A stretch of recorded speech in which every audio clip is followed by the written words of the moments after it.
It might seem very simple to replace a CB axle on a vehicle, but there's actually things that can go wrong during the process.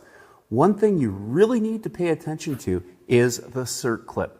If you pulled out the old axle and the cert clip is no longer on the axle, you need to make sure that you've retrieved that from the transmission or the axle housing. If not, that could stay in there and damage the internals of the differential.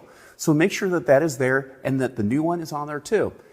If, in some cases, you do not remove that cert clip, you won't be able to get the new axle in. Another thing to pay attention to, a lot of manufacturers are using really complex axle nuts. These axle nuts are designed to be retained to the axle itself.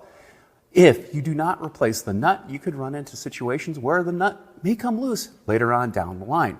So if the manufacturer prescribes a new nut every time the axle is removed from the knuckle, well, you may want to replace that nut. I'm Andrew Markell. Thank you very much.